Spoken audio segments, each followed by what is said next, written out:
الحمد لله نحمده ونستعينه ونستغفره ونؤمن به ونتوكل عليه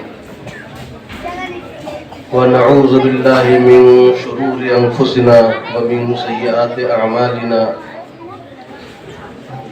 من يهده الله فلا مضل له ومن يضلل فلا هادي له ونشهد أن لا إله إلا الله وحده لا شريك له ونشهد أن سيدنا ونبينا وشفيعنا ومولانا محمدا عبده ورسوله صلى الله عليه وعلى آله وأصحابه وبارك وسلم تسليما كثيرا كثيرا أما بعد فأعوذ بالله من الشيطان الرجيم بسم الله الرحمن الرحيم قل لو كان البحر مدادا لكلمات ربي لنفذ البحر قبل أن تنفذ كلمات ربي ولو جئنا بمثله مددا صدق الله العظيم.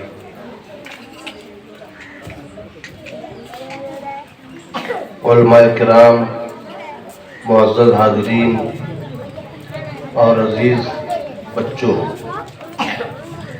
سب سے پہلے تو میں منشی رشید احمد صاحب مدرسے کے سابق ناظم کی وفات پر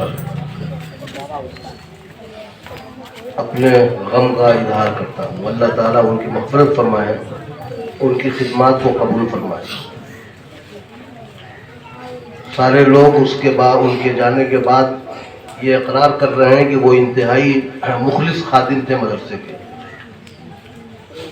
اور اللہ تعالیٰ نے انہیں عام لوگوں کی خدمت کا بھی جذبہ عطا کیا تھا. لوگوں کو کے بھی کام آتے تھے، مدرسے کی بڑی خدمت کر رہے تھے. اللہ تعالیٰ ان کی تمام قربانیوں کو اور ساری محنت اور مدرسے کے سلسلے کی ساری جتنی انہوں نے مشقت اٹھائی ہے سب کو اللہ تعالیٰ قبول فرمائے. جس دن حادثہ ہوا تھا اس دن بھی خبر لگی، پھر طبیعت ان کی بگڑی، بنارس گئے، اور پھر انتقال کی خبر لگی، سن کر کے بے حد دکھ ہوا. لیکن ظاہر ہے کہ اللہ تعالیٰ کا فیصلہ کوئی بدل نہیں سکتا. قرآن پاک میں ہے وَمَا كَانَ لِنَفْسٍ أَن تَمُوتَ إِلَّا بِإِذْنِ اللَّهِ كِتَابًا مُؤَجَّلًا. کسی جان کے لیے یہ گنجائش نہیں ہے کہ وہ اللہ کی اجازت کے بغیر مرے. اللہ تعالیٰ کی طرف سے جو لکھا ہوا وقت ہے اسی وقت آدمی دنیا سے جاتا ہے. دنیا میں آنے میں بھی اللہ کا حکم بنیادی حیثیت رکھتا ہے، اور دنیا سے جانے میں بھی اللہ تبارک تعالیٰ کا فیصلہ آخری ہوتا ہے. اس لیے فرمایا کہ وَمَا كَانَ لِنَفْسٍ أَن تَمُوتَ إِلَّا بِإِذْنِ اللَّهِ. کسی جان کے لیے یہ گنجائش نہیں ہے کہ وہ اللہ کی اجازت کے بغیر مرے. ماں کے پیٹ میں بچے کے بدن میں روح ڈالنا اللہ کے حکم سے ہوتا ہے، اور پھر آدمی کے بدن سے اس کا وقت پورا ہونے کے بعد روح نکالنا یہ بھی اللہ کے حکم سے ہوتا ہے. جب تک روح نکالنے والا فرشتہ آئے گا نہیں تب تک آدمی دنیا سے جا نہیں سکتا.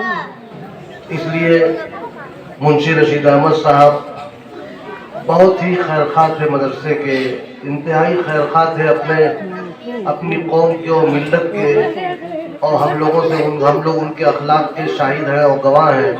ان کا جانا ایک بہت بڑا خلا ہے، مگر ان کا جانا بھی اللہ تبارک تعالیٰ کے حکم سے ہوا. یہی ہمارے لیے، ہمارے دل اور دماغ کے لیے یہی بات سکون کا باعث ہے. اللہ تعالیٰ ان کی خدمات کو قبول فرمائے. بلا شبہ جب اس مدرسے کا ذکر کیا جائے گا ان کا نام ضرور آئے گا. اب اس کے بعد ہمارے قاری رضوان صاحب کے کندھوں پر بوجھ پڑا ہے. ابھی آپ نے ان کی باتیں سنی. سب لوگ دعا کریں کہ اللہ تعالیٰ ان کے لیے ذمہ داریوں کو نبھانا آسان فرمائے. اور جیسے مدرسے کی ترقی کے لیے منشی جی اور ان کے زمانے میں اراکین فکر مند تھے، اسی طرح سے قاری صاحب کا بھی لوگ تعاون کریں، اور قاری صاحب کے جو جذبات ہیں مدرسے کی تعمیر و ترقی کے سلسلے میں اللہ تعالیٰ ان کے جذبات بھی قبول فرمائے، اور ان کے ذریعے سے مدرسے کو آگے بڑھانے کے تمام راستے ہموار فرمائے. قرآن پاک کی جو میں نے سورہ کہف کی آیت پڑھی ہے، وہ کیوں پڑھی ہے؟ اس لیے پڑھی ہے کہ ماشاءاللہ پیارے حبیب محمد رسول اللہ صلی اللہ علیہ وسلم سے ہم سب کو محبت ہے، اور آپ کی محبت جتنی بڑھے اتنا ہی وہ ہمارے ایمان کی مضبوطی کی علامت ہے۔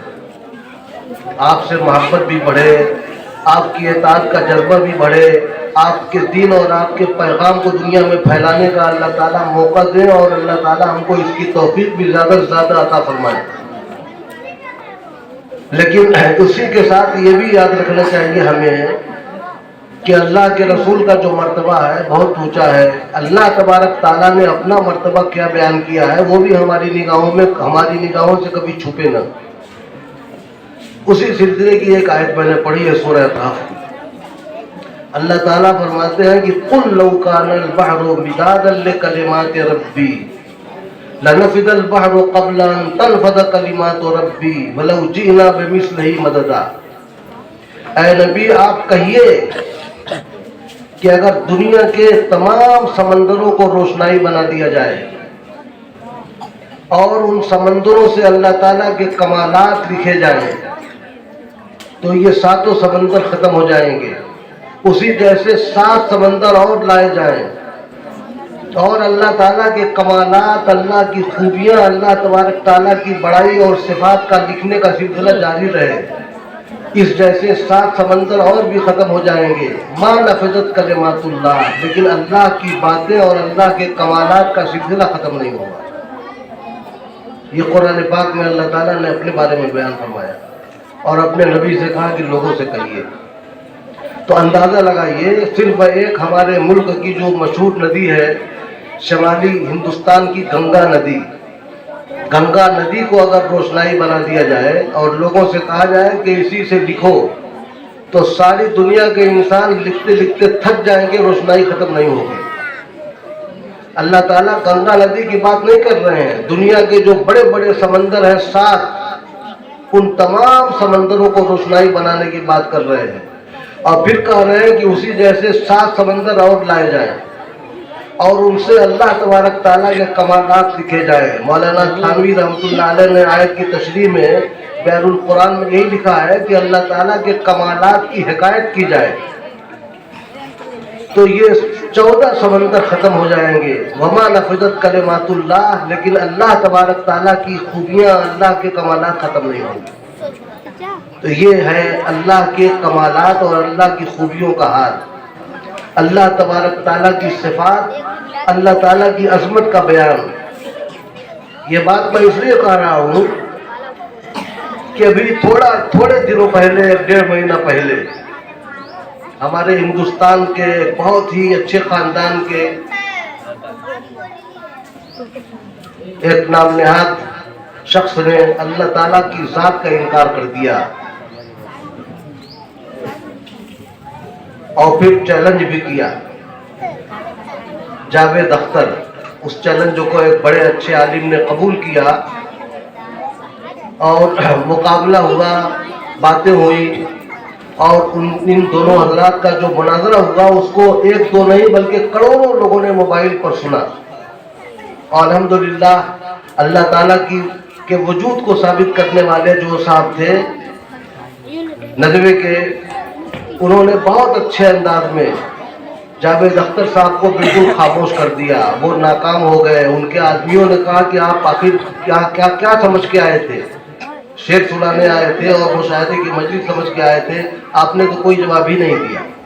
شمائل ندوی صاحب، مفتی شمائل ندوی صاحب نے بہت ہی کامیاب بحث کی۔ بہرحال اب اندازہ اس سے یہ لگتا ہے، اس کے بعد جو تبصرے آئے اس سے اندازہ لگتا ہے کہ یعنی بعض لوگوں کے دلوں میں اللہ تبارک تعالیٰ کی طرف سے شکوک و شبہات ہوتے ہیں۔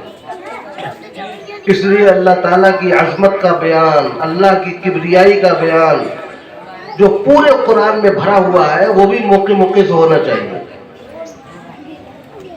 لوگوں کے سامنے ہو، تاکہ لوگ قرآن کی آسان باتوں کو اللہ تعالیٰ نے جس سلیس انداز میں اپنی عظمت اور اپنی قدرت کو بیان کیا ہے، لوگوں کے کان میں وہ باتیں پڑھیں۔ قرآن پاک آپ پڑھیے تو قرآن پاک کا کوئی صفحہ ایسا نہیں ہے جو اللہ کی وحدانیت اور اللہ تعالیٰ کی عظمت و بڑائی کی باتوں سے خالی ہو۔ ایک موقع کی میں 3-4 آیتیں آپ کو سناتا ہوں۔ اللہ تعالیٰ فرماتے ہیں افرأیتم ما تمنون اانتم تخلقونہ ام نحن الخالقون. میاں بیوی ملتے ہیں، عورت کے پیٹ میں نطفہ پڑتا ہے اور وہ بہت سارے مرحلوں سے گزر کر کے انسان بنتا ہے، لڑکا یا لڑکی، اور 9 مہینے کے بعد بچہ پیدا ہوتا ہے. اللہ تعالیٰ پوچھتے ہیں کہ ذرا بتاؤ ماں کے پیٹ میں بچہ تم بناتے ہو کہ ہم بناتے ہیں؟ ایک دم سیدھا سوال، اور دنیا کے سارے انسانوں سے سیدھا سوال، ذرا بتاؤ ماں کے پیٹ میں بچہ تم بناتے ہو کہ ہم بناتے ہیں؟ کیا کوئی بڑا سے بڑا ڈاکٹر، چاہے وہ 100 سال پہلے کا ہو یا آج کے زمانے کا ہو، یہ کہہ سکتا ہے کہ میرے اختیار میں ہے، اپنی بیوی کے پیٹ کا بچہ میں نے بنایا ہے؟ دوسرا سوال کرتے ہیں اللہ تعالیٰ افرأیتم ما تحرثون اانتم تزرعونہ ام نحن الزارعون. تم کھیتی کرتے ہو، دنیا میں اربوں لوگ ہیں کھیتی کرنے والے. اللہ تعالیٰ پوچھ رہے ہیں کہ ذرا بتاؤ کہ غلہ تم پیدا کرتے ہو کہ ہم پیدا کرتے ہیں؟ کوئی بڑا سے بڑا ماہر کسان یا بڑا سے بڑا فن زراعت کا جو سائنسداں ہو، کیا یہ کہہ سکتا ہے کہ غلہ ہم پیدا کرتے ہیں؟ غلہ پیدا کرنے میں انسان تو صرف اتنا ہی کام کرتا ہے کہ زمین کھودتا ہے، بیج ڈالتا ہے، اس بیج کو سڑانا، اس میں سے پودا نکالنا، اس کو بڑھانا، بالیاں پیدا کرنا، بالیوں میں دانے ڈالنا، اس دانے میں لذت پیدا کرنا، اور تھوڑا موڑا نہیں، طرح طرح کے دانے، طرح طرح کے پھل پیدا کرنا. سوائے اللہ تعالیٰ کی قدرت کے اور کسی کے بس کی بات نہیں. اللہ تعالیٰ اپنے کو سمجھا رہے ہیں اور انسانوں سے پوچھ رہے ہیں کہ بتاؤ انتم تزرعونہ ام نحن الزارعون، یعنی یہ غلے اور یہ پھل تم پیدا کرتے ہو کہ ہم پیدا کرتے ہیں؟ تیسرا سوال کرتے ہیں اللہ تعالیٰ اس سے آگے افرأیتم الماء الذی تشربون اانتم انزلتموه من المزن ام نحن منزلون لو نشاء جعلناه اجاجا فلولا تشکرون. وہ پانی جو تم پیتے ہو، ذرا بتاؤ وہ پانی بادلوں سے تم نے اتارا ہے کہ ہم نے اتارا ہے؟ کیا دنیا کا کوئی انسان آج کے 1000-2000 سال پہلے کا یا آج کا یہ کہہ سکتا ہے کہ بادل سے پانی ہم نے اتارا ہے؟ اللہ تعالیٰ پانی برساتے ہیں، اور وہ پانی زمین کے اندر اللہ تبارک تعالیٰ گھساتے ہیں، پہاڑوں کے اوپر برف کی شکل میں جماتے ہیں، اور وہ پانی ہم زمین سے نکالتے ہیں، چاہے کنواں کھود کے نکالیں، مشین لگا کے نکالیں، ٹیوب ویل کے ذریعے نکالیں، اور برف کا پانی جو آتا ہے پہاڑوں سے پگھل کر، وہ سب اللہ تعالیٰ کا اتارا ہوا پانی ہے. اللہ تعالیٰ پوچھ رہے ہیں کہ یہ بادل سے پانی تم نے اتارا ہے کہ ہم اتارنے والے ہیں؟ لو نشاء جعلناه اجاجا، اگر ہم چاہتے تو اس پانی کو کھارا بنا دیتے. فلولا تشکرون، اللہ کا شکریہ تم کیوں نہیں ادا کرتے؟ اللہ تعالیٰ چوتھا سوال کرتے ہیں افرأیتم النار التي تورون اانتم انشأتم شجرتها ام نحن المنشئون. بتاؤ وہ آگ جو تم جلاتے ہو، ان آگ کے درختوں کو تم نے پیدا کیا ہے کہ ہم پیدا کرنے والے ہیں؟ آپ سفر کیجئے، بعض مرتبہ آپ جائیں گے تو میلوں میل آپ کو جنگل نظر آئے گا، لاکھوں نہیں بلکہ اس میں کروڑوں درخت ہوتے ہیں. ان درختوں کو نہ کسی نے بویا ہے اور نہ کسی نے سینچا ہے، اللہ نے اگایا، اور اللہ تعالیٰ نے پانی برسا کر کے اس کو تر و تازہ کیا، اور وہ درخت لاکھوں کی تعداد میں لہلاتے رہتے ہیں. اللہ تعالیٰ پوچھتے ہیں کہ ان درختوں کو تم نے پیدا کیا ہے کہ ہم پیدا کرنے والے ہیں؟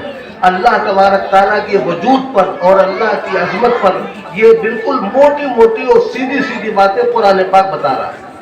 اس طرح کی بے شمار آیتیں ہیں، اس لیے ایسی باتیں عوام کے سامنے بھی آنا ضروری ہے، تاکہ ہمارے عوام میں کسی کے دل میں اگر کسی طرح کا شک و شبہ ہو، موبائل دیکھ کر کے کسی کی بات سن کر کے، تو وہ شک و شبہ ظاہر ہو. انسان اشرف المخلوقات ہے، اور ہمارے دیکھنے میں بہت ساری چیزیں بے جان ہیں. درخت بے جان ہے، پتھر بے جان ہے، اور اسی طرح سے بہت ساری چیزیں بے جان ہیں. پرندے تو بے جان نہیں ہیں، جاندار ہیں. ہمارے دیکھنے میں وہ کیا کہتے ہیں کیا نہیں کہتے ہم کو سمجھ میں نہیں آتا، لیکن اللہ تبارک تعالیٰ کا ارشاد ہے کہ کائنات میں کوئی ایسی چیز نہیں ہے جو اللہ کی پاکی بیان نہ کرتی ہو۔ وَإِن مِّن شَيْءٍ إِلَّا يُسَبِّحُ بِحَمْدِهِ وَلَٰكِن لَّا تَفْقَهُونَ تَسْبِيحَهُمْ۔ کائنات میں کوئی ایسی چیز نہیں ہے جو اللہ تعالیٰ کی تسبیح نہ کرتی ہو، پاکی نہ بیان کرتی ہو، لیکن تم ان کی تسبیح کو سمجھتے نہیں۔ سب سے بے جان چیز ہمارے دیکھنے میں پتھر ہے۔ پتھروں کے بارے میں پہلے ہی بارے میں اللہ تعالیٰ نے ارشاد فرمایا۔ ہم تو سمجھتے ہیں کہ پتھر میں کوئی حص نہیں، پتھر میں کسی طرح کی زندگی نہیں، لیکن اللہ تعالیٰ فرماتے ہیں ان من الحجارۃ لما یشقق فیخرج منہ الماء۔ بہت سارے پتھر ایسے ہیں کہ پھٹ جاتے ہیں، اس میں سے پانی نکلتا ہے۔ وَإِنَّ مِنْهَا لَمَا يَتَفَجَّرُ مِنْهُ الْأَنْهَارُ۔ بہت سے پتھر ایسے ہیں کہ وہ پھٹتے ہیں، اس میں سے ندیاں نکلتی ہیں۔ وَإِنَّ مِنْهَا لَمَا يَهْبِطُ مِنْ خَشْيَةِ اللَّهِ۔ اور بہت سارے پتھر ایسے ہیں کہ اللہ کی ڈر سے گر پڑتے ہیں۔ اس تیسرے قسم کے پتھر پر آپ غور کیجئے کہ اگر پتھر میں شعور نہیں ہے مالک کا اور اللہ تبارک تعالیٰ کے وجود کا علم نہیں ہے، اللہ کی معرفت نہیں ہے، تو اللہ کی ڈر سے گرنے کا کیا مطلب؟ اللہ تعالیٰ فرماتے ہیں وَإِنَّ مِنْهَا لَمَا يَهْبِطُ مِنْ خَشْيَةِ اللَّهِ۔ پہاڑی علاقوں میں آپ سفر کیجئے تو تینوں طرح کی چیزیں آپ کو ملے گی۔ کشمیر جائیے، بہت ساری جگہوں پر پتھروں سے نالے نکلے ہوئے ہیں، پانی نکلتا رہتا ہے، اور پھر وہ پانی مل کر کے بڑی بڑی ندیاں بن جاتا ہے۔ پہاڑی علاقوں میں ڈھلک کر کے بڑا بڑا پتھر نیچے آ جاتا ہے، راستہ روک لیتا ہے۔ یہ تینوں چیزیں آپ کو دکھائی دیں گی اپنی آنکھوں سے۔ تو اللہ تبارک تعالیٰ کی عظمت اور اللہ کی کبریائی جس کو اللہ نے اپنی پاک کتاب میں بیان کیا ہے، وہ بھی ہماری نگاہوں کے سامنے ہونا چاہیے۔ آج دنیا میں 800 کروڑ لوگ بستے ہیں۔ 800 کروڑ لوگوں میں بھاری تعداد ایسے لوگوں کی ہے کہ جو شرک کرتے ہیں، اللہ کا انکار کرنے والے، بالکل ملحد تو اکا دکا لوگ ملیں گے، کچھ ملیں گے ناستک قسم کے لوگ، لیکن مشرکوں کی تعداد بہت زیادہ ہے۔ اللہ تبارک تعالیٰ اپنی وحدانیت کو سمجھانے کے لیے ارشاد فرماتے ہیں امن خلق السماوات والارض وانزل من السماء ماء۔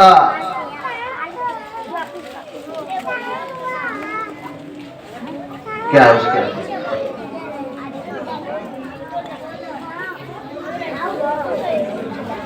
پھر آگے ہے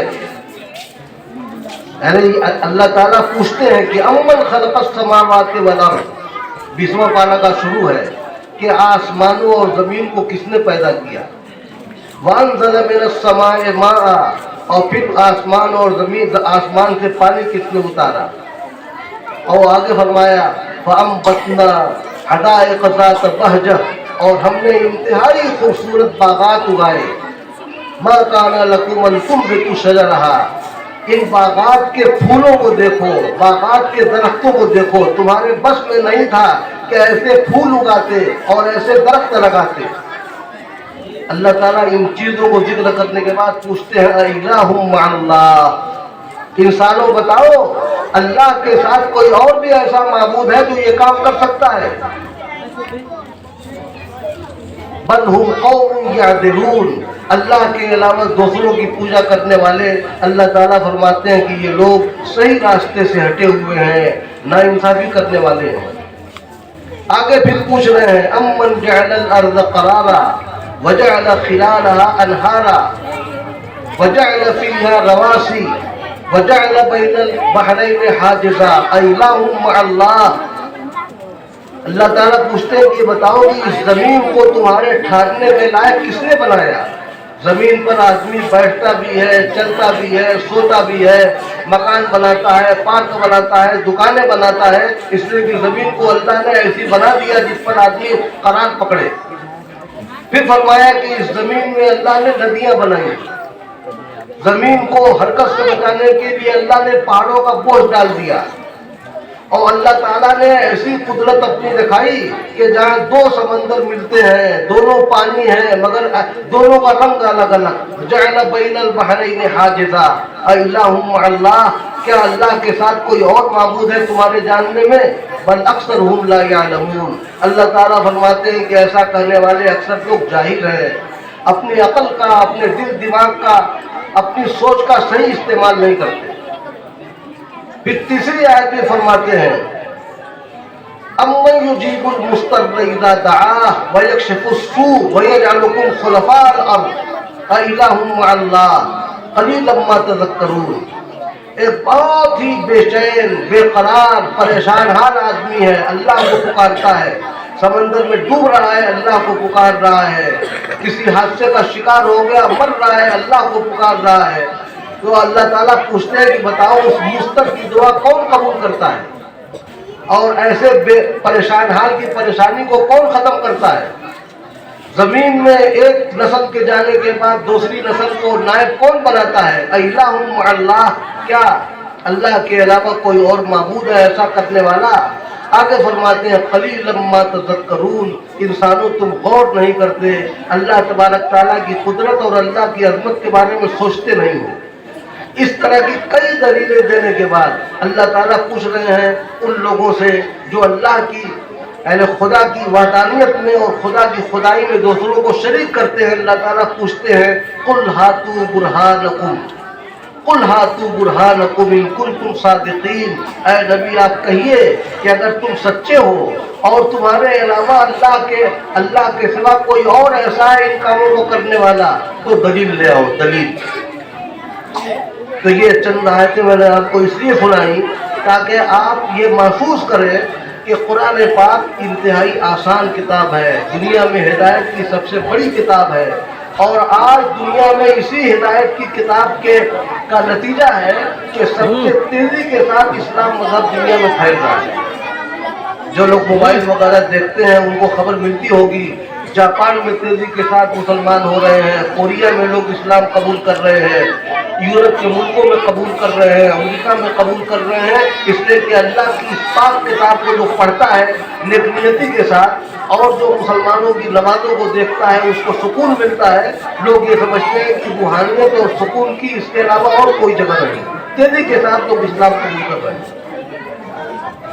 تو پیارے حبیب محمد رسول اللہ صلی اللہ علیہ وسلم کی زندگی اور اللہ تبارک تعالیٰ کی یہ کتاب، آپ کی سنت اور اللہ کی کتاب، یہ دونوں چیزیں مل کر دنیا میں ہدایت کا سب سے بڑا سر چشمہ ہے۔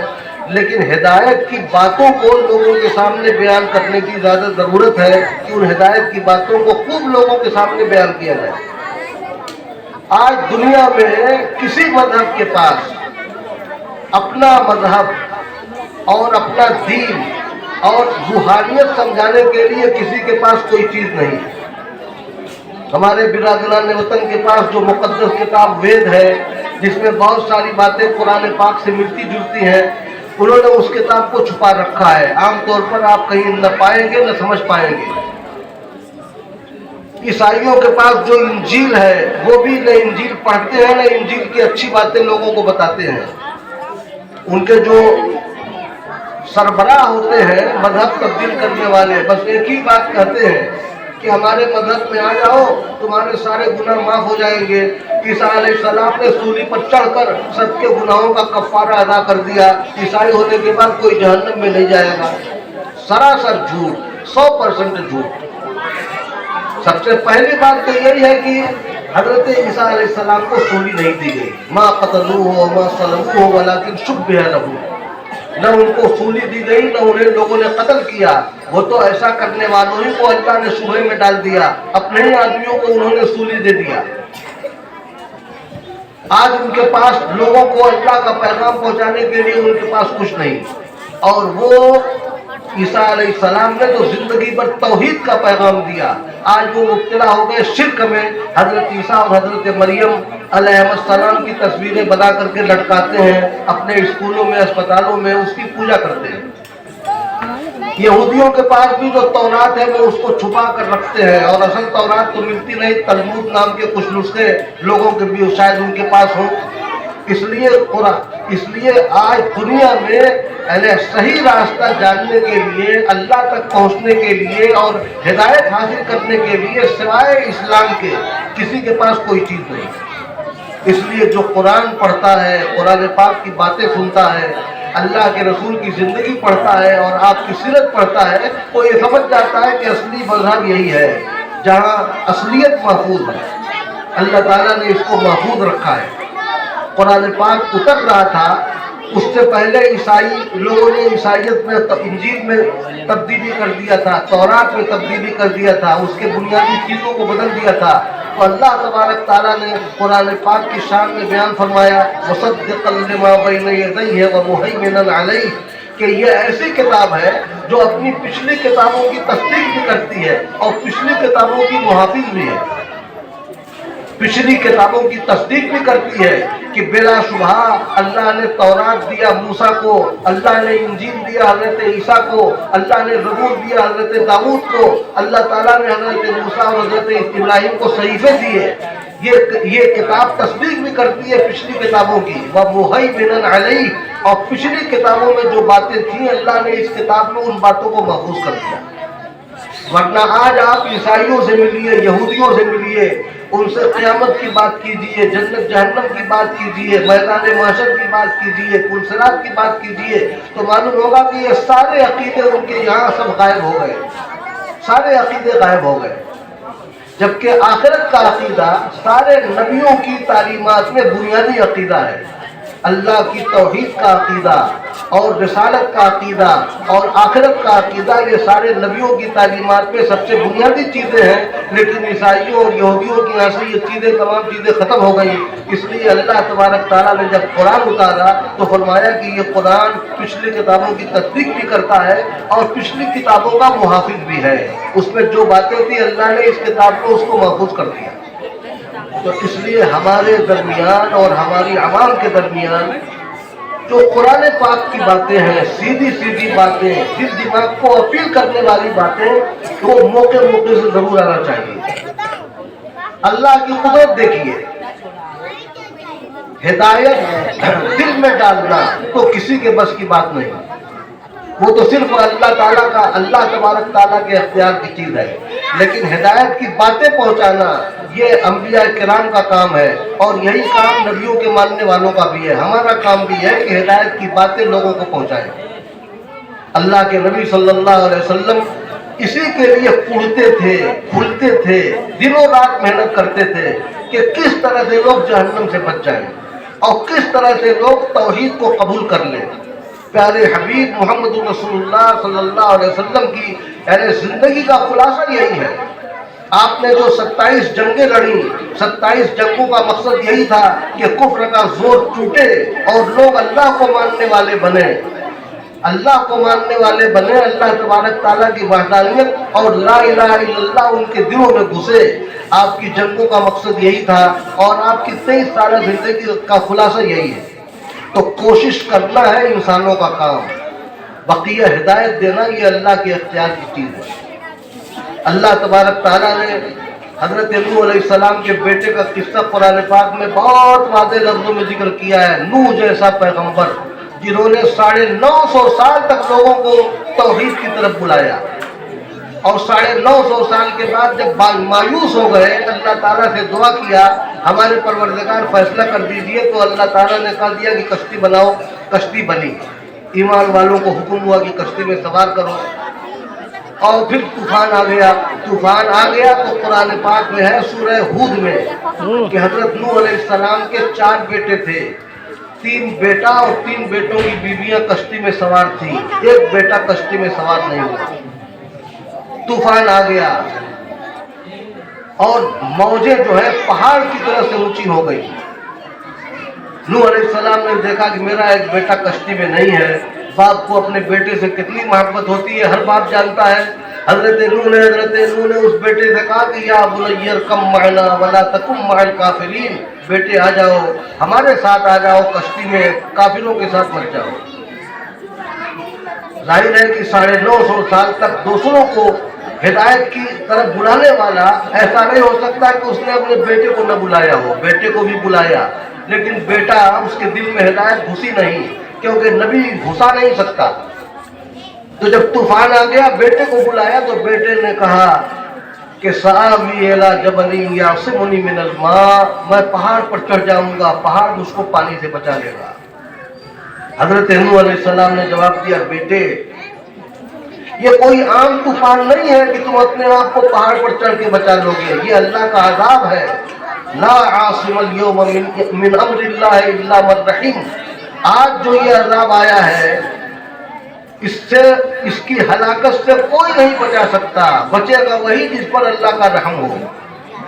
باپ بیٹے میں یہی باتیں ہوئی، اور قرآن میں ہے وحال بینہم الموج فکان من المغرقین، اس کے بعد بیچ میں جو ہے موج آ گئی، بیٹے نے باپ کو بھی نہیں دیکھا، باپ نے بیٹے کو نہیں دیکھا، بیٹا ڈوب گیا۔ تو نبی اپنے بیٹے کو زبردستی ہدایت پر نہیں لا سکے، محنت جتنی کرنا تھا انہوں نے کیا۔ حضرت ابراہیم علیہ السلام کا بڑا مشہور واقعہ ہے ان کے باپ کا۔ ابراہیم علیہ السلام نے بڑی محنت کیا اپنی قوم پر، لوگ نہیں مانے، بتوں کو توڑا سمجھانے کے لیے، لوگ نہیں سمجھے، آگ میں ڈالے گئے، ان کا ایک بال نہیں جلا، لوگ نہیں سمجھے۔ جب یہ سب مرحلہ گزر گیا تو حضرت ابراہیم علیہ السلام نے کہا کہ اب میں یہاں نہیں رہوں گا، جا رہا ہوں۔ اس لیے کہ اتنی محنت اور اتنی کوشش کے باوجود جن لوگوں نے آج تک اللہ تعالیٰ کی وحدانیت کو نہیں قبول کیا، آگے کوئی امید نہیں ہے میں یہاں سے جاؤں گا۔ جاتے جاتے اپنے باپ سے کہا، ابا جان میرے پاس اللہ کی طرف سے علم آتا ہے، میری بات آپ مانیے، شیطان آپ کو گمراہ کر رہا ہے، شیطان کی بات مت سنیے۔ باپ نے کہا کہ ابراہیم کیا اراغب انت عن آلہتی یا ابراہیم، ابراہیم ہمارے خداؤں سے تم بیزار ہو، بھاگ جاؤ ورنہ پتھر سے مار کر کے میں تمہاری جان لے لوں گا۔ ابراہیم علیہ السلام نے دیکھا کہ باپ کے دل میں کوئی تبدیلی نہیں ہے، جاتے جاتے کہا سلام علیہ سوف استغفر لک ربی انہ کان بی حفیہ، ابا جان میں جا رہا ہوں، آخری سلام آپ کو کر رہا ہوں، ہو سکتا ہے کہ اب آپ سے میری ملاقات نہ ہو، میں آپ سے اپنے پروردگار کے لیے مغفرت کی دعا کرتا رہوں گا، میرا پروردگار میرے اوپر بڑا مہربان ہے۔ آخری سلام کیا اور چلے گئے۔ قرآن پاک میں ہے کہ جب تک ابراہیم کو یہ معلوم تھا کہ باپ زندہ ہے، دعا کرتے رہے کہ اللہ ہمارے باپ کو ہدایت دے کر اس کی مغفرت فرما۔ لیکن جب باپ کو معلوم ہوا، ابراہیم علیہ السلام کو معلوم ہوا کہ باپ شرک پر مر گیا، پھر ابراہیم علیہ السلام نے دعا کرنا بند کر دیا۔ وما كان استغفار ابراہیم لأبیہ الا موعظۃ وعدها ایاہ، علیہ ابراہیم اپنے ایک وعدہ کی بنا پر اپنے باپ کے لیے اللہ تعالیٰ سے دعا کرتے رہے، لیکن جب ابراہیم کو یہ معلوم ہو گیا کہ باپ مر گیا ہے شرک پر اللہ کا دشمن ہو کر، تبرأ منہ، ابراہیم اپنے باپ سے الگ ہو گئے۔ یہ تو دنیا کا معاملہ ہوا۔ بخاری شریف میں ہے کہ قیامت کے دن وہی باپ ابراہیم کے سامنے آئے گا اور سامنے ہوگی جہنم، اور جہنم کا جو حال ہے قرآن پاک نے جگہ جگہ بیان کیا ہے، تکاد تمیز من الغیظ، ایسا لگے گا کہ جہنم غصے سے پھٹ جائے گی اور نکل کر کے باہر آ جائے گی، پکڑ لے گی۔ یہ منظر دیکھیں گے حضرت ابراہیم کے باپ اور رو کر کے کہیں گے کہ ابراہیم دنیا میں ہم نے تمہاری بات نہیں مانی، یہاں جو کہو گے میں مانوں گا، کسی طرح مجھ کو اس سے بچا لو، جہنم سے بچا لو، کسی طرح بچا لو۔ حضرت ابراہیم علیہ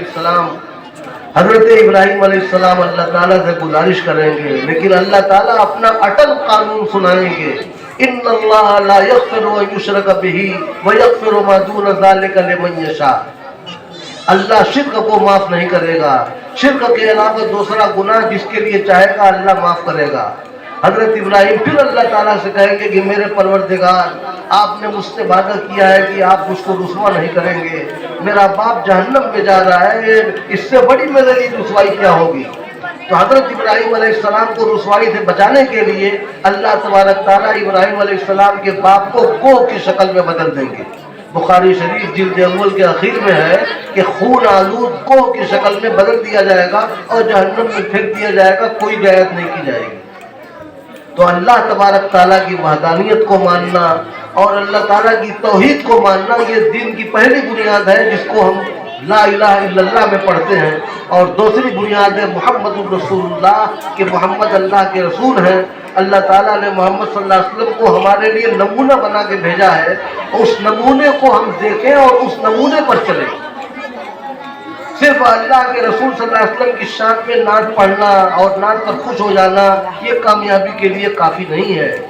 ضروری ہے آپ کے اس نمونے کو اپنانا جو آپ نے کیا. آپ نے فرمایا کہ میری آنکھوں کی ٹھنڈک نماز میں ہے. ہم اور آپ جائزہ لیں کہ آج مسلمانوں کا اور کتنا بڑا طبقہ ہے جو خود بھی نماز میں اپنے آنکھوں کی ٹھنڈک محسوس کرتا ہے. 50% سے زیادہ لوگ نماز نہیں پڑھتے. آدھے سے زیادہ مسلمان مرد عورتیں ایسی آپ کو ملیں گی جو 5 وقت نماز نہیں پڑھتی. اللہ کے رسول تو فرماتے ہیں کہ قرۃ عینی فی الصلاۃ، میرے آنکھوں کی ٹھنڈک نماز میں ہے.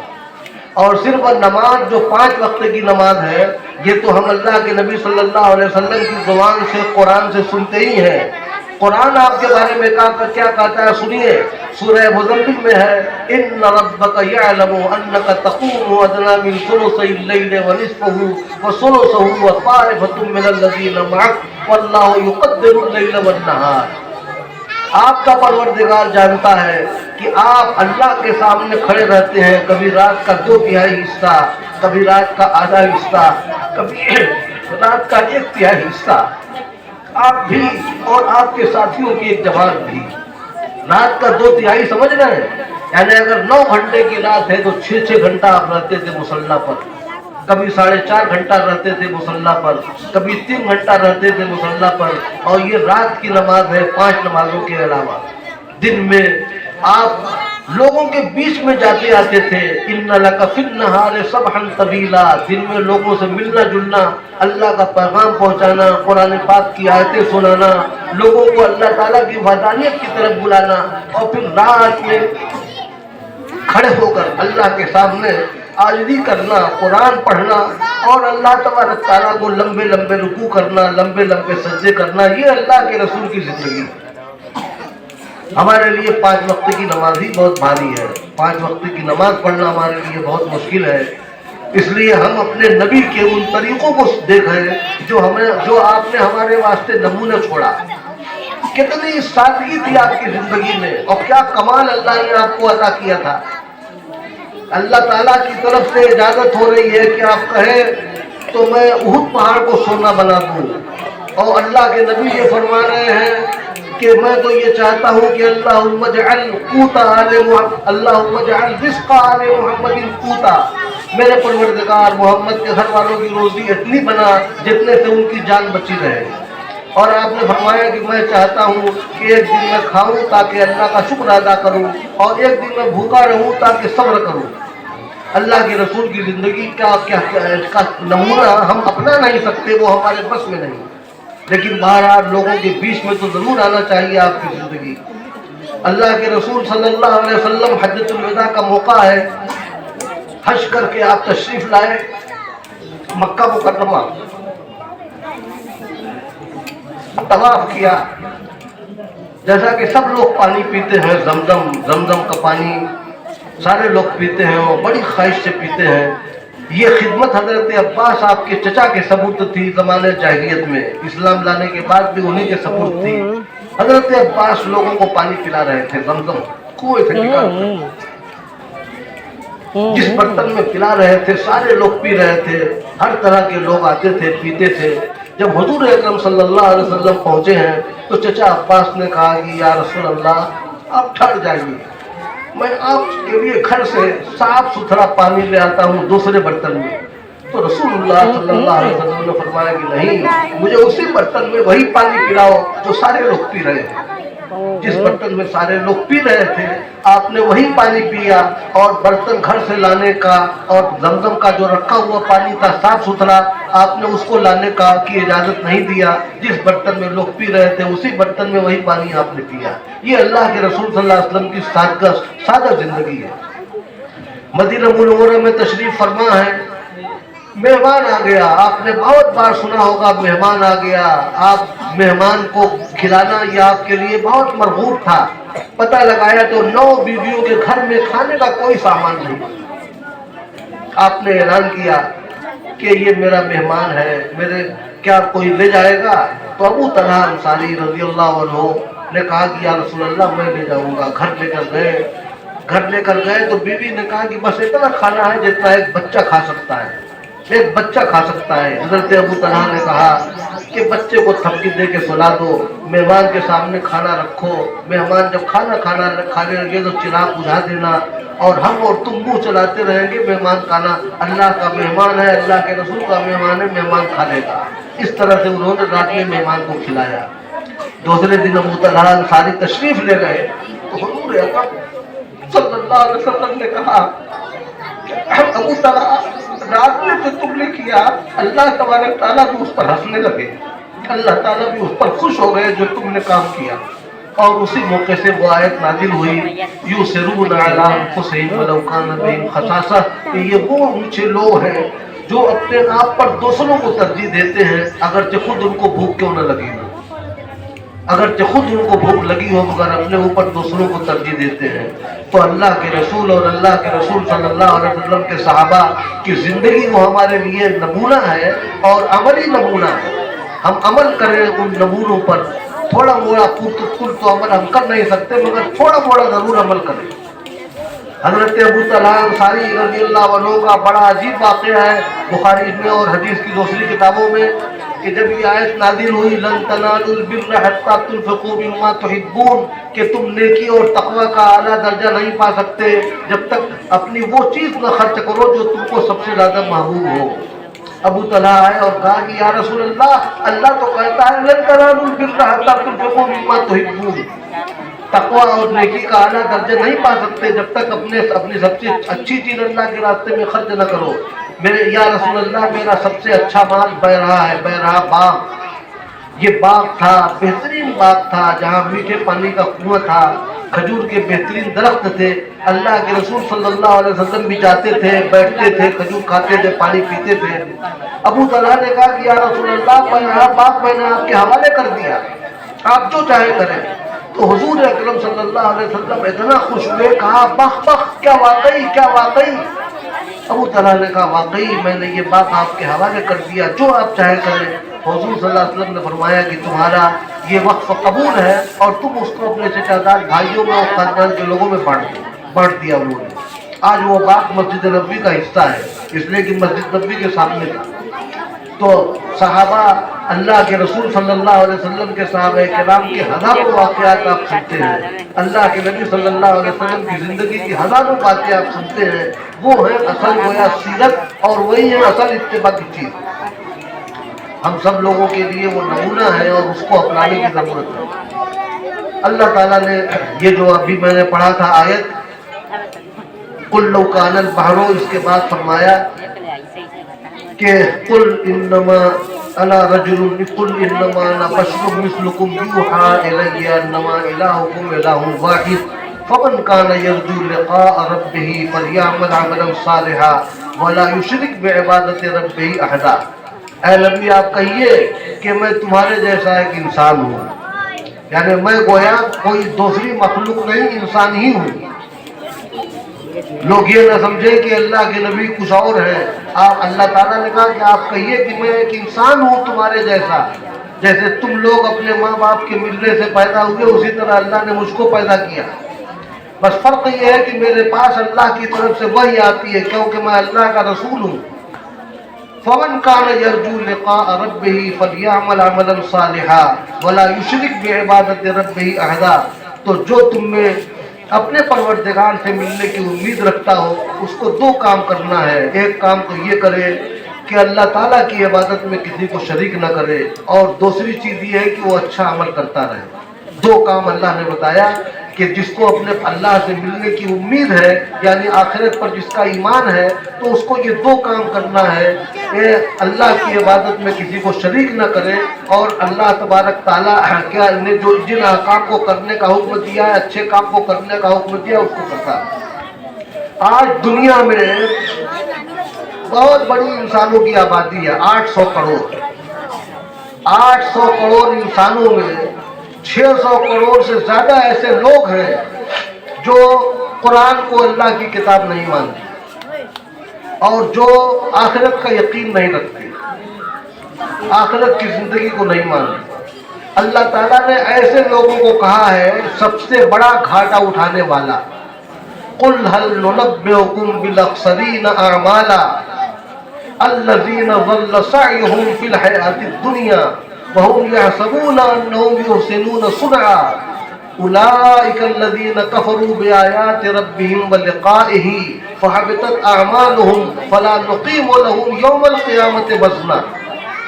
اللہ تعالیٰ کہتے ہیں کہ نبی آپ ان سے پوچھئے کہ سب سے زیادہ گھاٹا اٹھانے والے کون لوگ ہیں، تم کو میں بتاؤں؟ آپ ان کو بتائیے. سب سے زیادہ گھاٹا اٹھانے والے وہ لوگ ہیں کہ جو دنیا میں کام اپنے جاننے میں نیکی کا اور پن کا بہت سا کام کرتے ہیں، مگر ان کے سارے کام دنیائی میں رہ جائیں گے، کوئی کام ان کا اللہ کے یہاں نہیں پہنچے گا. وَهُمْ يَحْسَبُونَ أَنَّهُمْ يُحْسِنُونَ صُنْعًا، اپنے جاننے میں وہ سمجھتے ہیں کہ ہم بڑے اچھے اچھے کام کر رہے ہیں. جیسے بہت سارے عیسائی اسپتالوں کے ذریعے لوگوں کا علاج کرتے ہیں اور بہت سارے غریبوں کی مدد کرتے ہیں، بہت سارے غیر لوگ جو ہے گرمی کے زمانے میں پانی پلاتے ہیں، اور اسی طرح سے زلزلے میں اور قدرتی حادثات میں لوگوں کی مدد کرتے ہیں. بلا شبہ یہ اچھا کام ہے، لیکن اللہ تعالیٰ فرماتے ہیں کہ ان کا یہ کام دنیائی میں رہ جائے گا، آخرت میں کچھ ان کو نہیں ملے گا. فرمایا کہ یہ وہ لوگ ہیں الذین کفروا، اولئک الذین کفروا بآیات ربہم، جنہوں نے اپنی پروردگار کی آیتوں کا انکار کیا، قرآن کو نہیں مانا، اللہ کی کتاب، وَلِقَائِهِ، اور اللہ کی ملاقات کا انکار کیا، قیامت کو نہیں مانا کہ قیامت آئے گی، ہم کو اٹھایا جائے گا، اللہ کے سامنے ہماری پیشی ہوگی. اللہ تعالیٰ فرما رہے فَحَبِطَتْ أَعْمَالُهُمْ فَلَا نُقِيمُ لَهُمْ يَوْمَ الْقِيَامَةِ وَزْنًا، ان کے سارے اعمال برباد ہو گئے اور ان کا عمل اس لائق نہیں ہوگا کہ قیامت کے دن اعمال کے ترازو پر رکھا جائے، اس میں کوئی وزن نہیں ہے. اس کے مقابلے میں اللہ تعالیٰ نے ایمان والوں کے بارے میں فرمایا ان الذین آمنوا وعملوا الصالحات کانت لهم جنات الفردوس نزلا، کہ وہ لوگ جو ایمان لائے اور اچھا عمل کیا ان کے لیے ہمیشہ جنت کے باغات ہیں، اللہ تعالیٰ کی مہمانی کا انتظام ان کے لیے ہے. لا یبغون خالدین فیہا لا یبغون عنہا حولا، ہمیشہ ہمیشہ اس میں رہیں گے اور کبھی اس سے ہٹنا نہیں چاہیں گے. لیکن ظاہر ہے کہ اچھا عمل وہی ہے کہ جن اعمال کا اللہ نے حکم دیا ہے، اللہ کے رسول نے حکم دیا ہے. 5 وقت کی نمازوں کا اہتمام کرنا اور اسی طرح سے رمضان کے روزے کا اہتمام کرنا، اللہ تعالیٰ نے مال دیا ہے تو زکوٰۃ دینا اور مال دیا ہے تو حج کرنا، یہ تو 4 بنیادی کام ہیں. اس کے علاوہ اپنے اخلاق درست کرنا، اپنے معاملات صحیح کرنا اور اسی طرح سے اپنی گھریلو معاشرت کو صحیح کرنا، یہ تمام کام ہے دین کا حصہ. پیارے نبی محمد رسول اللہ صلی اللہ علیہ وسلم کے ایک وقت میں 9 بیویاں تھیں، اور نمونہ یہ ہے آپ کا کہ ان 9 بیویوں میں ہر بیوی جو ہے یہ سمجھتی تھی کہ اللہ کے رسول سب سے زیادہ، اللہ کے رسول سے میں محبت کرتی ہوں. ساری بیویاں آپ کو اتنا ہی چاہتی تھی، ساری بیویاں آپ کو اتنا ہی چاہتی تھی، بے حد محبت کرنے والی تھیں آپ سے. ویسے آپ کو تو بعض بیویوں سے زیادہ محبت تھی، مگر ان بیویوں میں سے ہر ایک کو اللہ کے نبی صلی اللہ علیہ وسلم سے بے انتہا محبت تھی. گھریلو زندگی کا ایک نمونہ سن لیجئے. حضرت عائشہ رضی اللہ عنہ کی آپ تھے، آپ کی کسی بیوی نے کچھ اچھا کھانا بنایا تھا، حضرت عائشہ کی یہاں ایک پیالے میں بھیجا. حضرت عائشہ رضی اللہ عنہ کو جو سبق والا تھوڑا سا ہوتا ہے ڈاہ، تو اس طرح کا کچھ معاملہ ہو گیا اور ان کو یہ احساس ہوا کہ جب آپ میرے گھر میں تھے تو دوسرے نے کیوں کھانا بھیجا. اس نے اس غلام سے برتن لیا، اٹھا کر کے پٹک دیا، پیالہ پھوٹ گیا. اللہ کے رسول صلی اللہ علیہ وسلم کا گھریلو معاشرہ دیکھیے اور گھریلو آپ کی کیا اخلاق دیکھیے. آپ نے لانے والے سے کہا کہ تمہاری ماں کو غیرت آ گئی، تم اس کا کوئی غلط اثر مت لینا. آپ نے وہ ٹوٹا پیالہ چنا اور رکھ دیا. حضرت عائشہ رضی اللہ عنہ کا اچھا پیالہ دیا اور کہا کہ لے آ کر کے وہاں دے دینا. اچھا پیالہ دیا جہاں سے کھانا آیا تھا وہاں، اور ٹوٹا ہوا پیالہ رکھ دیا اور کہا اس لانے والے سے کہ تمہاری ماں کو تھوڑا سا غیرت آ گئی، اس کا زیادہ احساس مت کرنا. آپ نے فرمایا کہ خیرکم لأہلہ وانا خیر لأہلی، کہ تم میں سب سے بہتر وہ ہے جو اپنے گھر والوں کے لیے، اپنے بال بچوں کے لیے بہتر ہو، اور میں اپنے بیوی بچوں کے لیے سب سے بہتر ہوں. ہم اپنے گھریلو ماحول کو بھی بنائیں، اپنے معاملات میں ہمیشہ اس بات کا دھیان رکھیں کہ ہمارے اوپر دوسروں کا قرضہ نہ ہو اور دوسروں کے معاملات میں ہم بے ایمانی نہ کریں. اللہ کے رسول صلی اللہ علیہ وسلم نے قرض سے پناہ مانگی ہے. اور آپ نے ایک بار نہیں بہت بار سنا ہوگا کہ جنازہ لایا گیا, آپ نے پوچھا کہ مرنے والے نے کیا چھوڑا. لوگوں نے کہا 3 درہم. پوچھا کتنا قرضہ ہے, کہا 3 درہم یا 3 دینار. آپ نے پڑھا دیا. پھر جنازہ لایا گیا, پوچھا آپ نے کہ مرنے والے نے کتنا قرض چھوڑا, کہا گیا 3 دینار. پوچھا ادا کرنے کے لیے کیا چھوڑا, تو کہا کہ کچھ نہیں. تو حضور صلی اللہ علیہ وسلم نے کہا کہ تم لوگ اس کا جنازہ پڑھ لو اور مجھے معاف کر دو, میں جنازہ نہیں پڑھوں گا.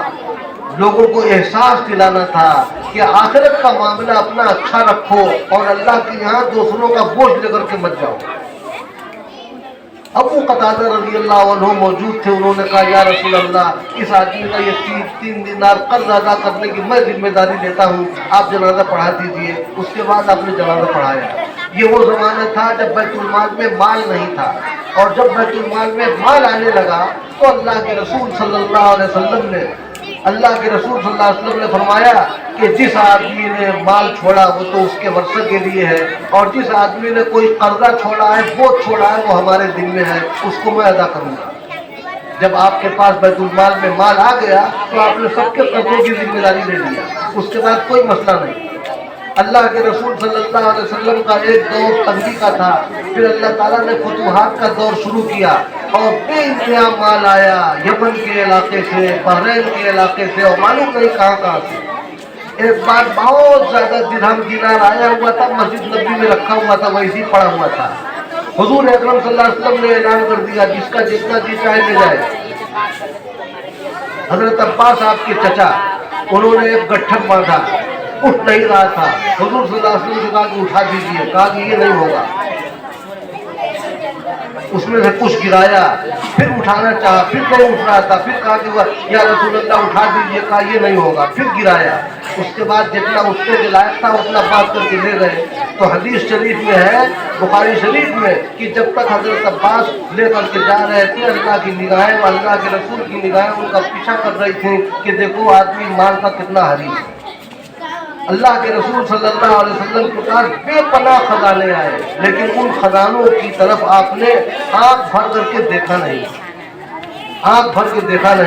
اور بعض مرتبہ تو ایسا ہوا کہ روزہ افطار کرنے کے لیے بھی کچھ نہیں تھا, سب بانٹ کر کے دن ہی میں ختم کر دیا. تو پیارے حبیب محمد رسول اللہ صلی اللہ علیہ وسلم کی جو زندگی ہے, عملی زندگی, وہ ہمارے لیے نمونہ ہے. اور اللہ تبارک تعالیٰ کی یہ پاک کتاب قرآن پاک, اس کی سیدھی آیتیں جو انسانوں کے دل دماغ کو براہ راست اپیل کرتی ہیں, وہ ہمارے لیے نمونہ ہے. اور لوگوں کے بیچ میں یہ باتیں آنا چاہیے تاکہ لوگ اسلام کی ہدایت کو ہمارے یہ جو ہمارے سامنے بیٹھے ہوئے یہ عام مسلمان رہتے ہیں مسجدوں میں, جامع مسجدوں میں, وہ بھی اللہ تعالیٰ کا پیغام سنیں اور اللہ کا پیغام سنیں.